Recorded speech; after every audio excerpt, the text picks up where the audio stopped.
Hi friends, அனைவருக்கும் வணக்கம். Iran உலக ஒழுங்கில் ஈரான் என்கின்ற நாமத்தை இன்று யாராலும் தவிர்த்துவிட முடியாது. உலக நாடுகளின் பல்வேறு விதமான பொருளாதார தடைகளுக்கு மத்தியில் தன்னை இந்த பூமி பந்தில் நிலைநிறுத்தி கொண்டு உலக வல்லாதிக்க சக்திகளுக்கு சவால் விடும் ஒரு நாடாக ஈரான் என்று மாறி நிற்கின்றது. 1970களில் ஈரான் ஒரு அமெரிக்க நட்பு நாடு, அமெரிக்காவினுடைய ஒரு செல்ல பிள்ளை என்று கூட கூறலாம். அந்த காலகட்டத்தில் அமெரிக்கா ஈரானுக்கு F-14, F-4 Phantom, F-5 tiger போன்ற அற்புதமான விமானங்களை வழங்கியிருந்தது. ஆம் நண்பர்களே, இன்று நாங்கள் ஈரானின் விமானப்படை தொடர்பாகத்தான் பார்க்க இருக்கின்றோம். நான் உங்கள் குணரத்னம் உமாரமணன். பழைய பறவைகள் கூட புயலை கிளப்புமா? 1979 நடந்த இஸ்லாமிய புரட்சிக்கு பிறகு எல்லாம் தலைகளாக மாறியது. அமெரிக்கா ஈரானை ஒதுக்கி தள்ளியது. அமெரிக்காவால் வழங்கப்பட்ட அந்த நவீன விமானங்கள் கொடுக்கப்பட்டவை இல்லை, சிக்குண்டவையாகின. அமெரிக்காவால் வழங்கப்பட்ட அந்த பழைய பறவைகள் இன்னும் பறந்து கொண்டுதான் இருக்கின்றது. ஈரானுக்கு அமெரிக்கா வழங்கிய இந்த F-14 டேம்கேட், F-4 Phantom, F-5 tiger, இந்த விமானங்கள் பழமையானவையாக இருந்தாலும் இன்னும் ரணவரிக்காக வானில் பறந்து கொண்டுதான் இருக்கின்றது. இந்த F-14 டாம்கேட் விமானத்தை பொறுத்தவரை ஈரானிடம் சுமார் 20 விமானங்கள் இருப்பதாக கூறப்படுகின்றது. இந்த F-14 மூலம் தொலைதூர கண்காணிப்பு ரேடார், AIM-54 ஏவுகணைகளை அற்புதமாக ஏவும் திறன் கொண்டதாக இந்த விமானங்கள் இருக்கின்றன. அதே நேரம் அமெரிக்காவினுடைய F-4 ஃபேண்டம் சுமார் 30 தொடக்கம் 35 ஃபேண்டம் விமானங்கள் ஈரானிடம் இருக்கின்றது. தரையிறங்கி தாக்குதல் நடத்தும் வல்லன்மை, அதோடு வான்வெளி தாக்குதல், புது இராணுவ கட்டுப்பாடுகள் என்பவற்றுக்கு ஏற்றவாறு தற்பொழுது ஈரான் அவற்றை அப்டேட் செய்து வைத்திருக்கின்றது.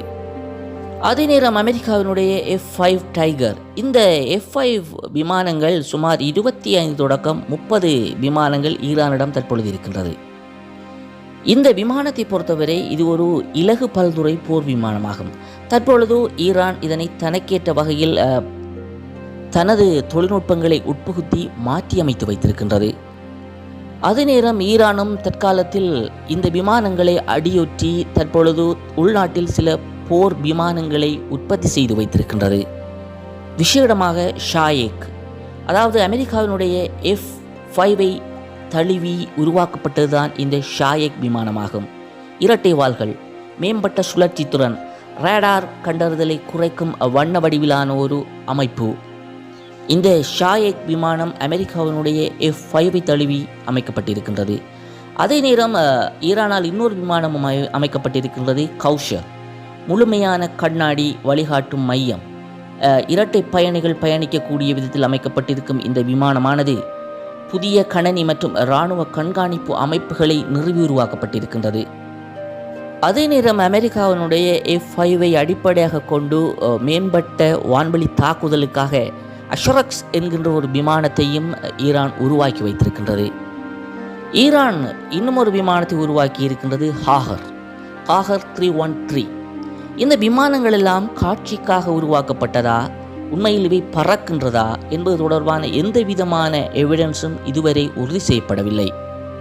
விமானங்களினுடைய பெயர்கள் என்னவோ புதியவைதான், ஆனால் அவற்றினுடைய உள்ளடக்கமானது இன்னும் பழமையானதாகத்தான் இருக்கின்றது.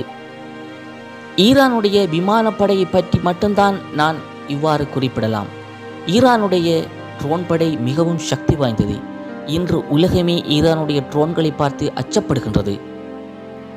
ஈரானுடைய ஷாஹித் 129, ஷாஹித் 136, முஜாஹிர் 6, ஃபோர்ட்ரஸ் போன்ற ட்ரோன்கள் இன்று உலகிற்கு மிகப்பெரிய பாடத்தை கற்பித்து நிற்கின்றன. ரஷ்யாவிற்கும் உக்ரைனுக்கும் இடையிலான போரில் ஈரானுடைய ட்ரோன்களினுடைய தாக்கம் என்ன என்பதனை உலகம் கண்கூடாக கண்டிருக்கின்றது. இந்த ஷாஹித் 129 நடுத்தர உயரத்தில் நீண்ட தூரம் பறக்கின்ற ஒரு அற்புதமான ட்ரோன் ஆகும். 24 மணி நேரமும் தொடர்ச்சியாக பறக்கும் திறன் இந்த ஷாஹித் 129க்கு இருக்கின்றது. துல்லியமான கைட்லைனை இலக்காக கொண்டு ஏவுகணைகளை எதிரிகளின் இலக்குகள் மீது மிகவும் அசாத்தியமாக வீசும் திறன் இந்த ஷாஹித் 129க்கு இருக்கின்றது. அடுத்ததாக ஈரானுடைய ஜாயிட் 136. இது ஒரு தற்கொலை தாக்குதல் ட்ரோன் ஆகும். சுமார் 1000 கிலோமீட்டர்கள் தூரம் துல்லியமாக பறந்து சென்று எதிரிகளினுடைய இலக்குகளை தாக்கி நிர்மூலமாக்கக்கூடியது இந்த ட்ரோன். உக்ரைன் போரில் ரஷ்யா இந்த ட்ரோன்களை கொண்டு உக்ரைனுக்கு எதிராக ஆட்டம் காட்டியது. அடுத்ததாக ஈரானுடைய முஜாஹிர் 6. இது ஒரு கண்காணிப்பு மற்றும் தாக்குதல் என்று இரண்டையும் ஒரே நேரத்தில் செய்யக்கூடிய ஒரு அற்புதமான ட்ரோன். அற்புதமான கேமராக்கள், வெப்ப உணர்வு பொறிகள், சிறிய குண்டுகளை சுமந்து சென்று எதிரிகளினுடைய இலக்குகளை துல்லியமாக தாக்கி அளிக்கக்கூடியது இந்த முஜாஹிர் 6. ஈரானிடம் இருக்கின்ற இன்னும் ஒரு சக்தி வாய்ந்த ட்ரோன் ஃபோர்ட்ரஸ். அதிக உயரம் பறக்கக்கூடிய இந்த ட்ரோன் நீண்ட தூரமும் பறக்கக்கூடியது. உளவு தகவல்களை பெறுவதற்காக ஈரான் இந்த ட்ரோனை பயன்படுத்தி வருகின்றது. செயற்கைக்கோள்கள் மூலம் நேரடியாக கட்டுப்படுத்தக்கூடிய சக்தியும் இந்த ட்ரோனுக்கு இருக்கின்றது. ஈரானை பொறுத்தவரை ஈரான் எதிர்காலத்தில் F-14 விமானங்களை முழுமையாக புதுப்பிக்கும் திட்டத்தில் இருக்கின்றது. அதே நேரம் உள்நாட்டில் தயாரிக்கப்பட்ட ஷஃபாக், ஃபக்கூர் 90 போன்ற ஏவுகணைகளை தமது உள்நாட்டில் தயாரிக்கப்பட்ட இந்த F-14 விமானங்களில் பொருத்தி எதிரிகள் மீது தாக்குதல் நடத்துவதற்கான வல்லமையை உருவாக்கும் திட்டத்தை தற்பொழுது அது வரைந்து கொண்டிருக்கின்றது. ஈரானையும் இஸ்ரேலையும் விமானப்படையில் ஒப்பிடுவதென்பது இயலாத காரியம். அதே நேரம் ஈரானின் பரம எதிரியான சவுதி அரேபியா போன்ற நாடுகளை ஈரானுடன் ஒப்பிடுவதென்பதும் இயலாத ஒரு காரியம். இந்தியா, அமெரிக்கா போன்ற நாடுகள் கூட தற்பொழுது விமானப்படையில் மிகவும் மேலோங்கி இருக்கின்றது. இவர்களுடன் ஒப்பிடுகின்ற போது ஈரான் தற்பொழுது விமானப்படை ரீதியாக கீழ்நிலையில் இருந்தாலும் ட்ரோன் உற்பத்தியில், ட்ரோனுடைய தொழில்நுட்ப வளர்ச்சியில் ஈரான் ஒருபடி முன்னே என்றுதான் கூற வேண்டும். ஈரானை பற்றி கூறுவதாக இருந்தால் ஈரான் பழைய பறவைகளை வாங்கி வானில் பறக்க வைக்கும் ஒரு நாடு என்று கூறலாம். அவை விழுந்தாலும் அவை உருவாக்கிய ட்ரோன்கள் சுட்டுக்கொண்டே இருக்கும். இந்த இடத்தில் ஒரு கேள்வி எழுப்புகின்றது. நவீன போர்க்களங்களில் ஈரானுடைய விமானங்கள் வானில் பறக்குமா, அல்லது எதிரியின் நெருப்பு அதை தரையில் வீழ்த்தி விடுமா? இன்று அமெரிக்கா தனது 5ஆம் தலை போர் விமானங்களை களத்தில் இறக்கிவிட்டது. இந்தியாவோ ரபேல், தேஜஸ் போன்ற நவீன விமானங்களை உருவாக்கி இன்று எதிரிகளுக்கு தண்ணி காட்டி கொண்டிருக்கின்றது. சவுதி அரேபியாவை பொறுத்தவரை ஈரோ ஃபைட்டர், F-15 போன்ற மிக அற்புதமான விமானங்கள் சவுதி அரேபியாவிடம் இருக்கின்றது. இஸ்ரேலை பொறுத்தவரை இஸ்ரேலிடம் F-35, ஹவாய் போன்ற அற்புதமான விமானங்கள், பாதுகாப்பு பொறிமுறைகள் இருக்கின்றன.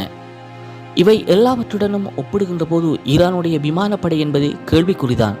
இருந்தாலும் ஈரானுடைய ப்ராக்ஸி வார் குரூப்ஸினுடைய ஆட்டம் என்பது தற்பொழுது உலக ஒழுங்கையை தீர்மானிக்கின்ற சக்தியாக மாறி நிற்கின்றது. ஹமாஸ், ஹவுத்திகள், ஹிஸ்புல்லா என்று ஈரானுடைய அந்த ப்ராக்ஸி வார் குரூப்ஸ் அன்றாடம் செய்கின்ற யுத்தங்களால் இந்த பூமி பந்தானது அதிர்ந்து கொண்டிருக்கின்றது. இது தொடர்பான உங்களுடைய கருத்துக்களை கமெண்டில் பதிவு செய்யுங்கள். மீண்டும் ஒரு காணொளியில் சந்திக்கலாம். நன்றி.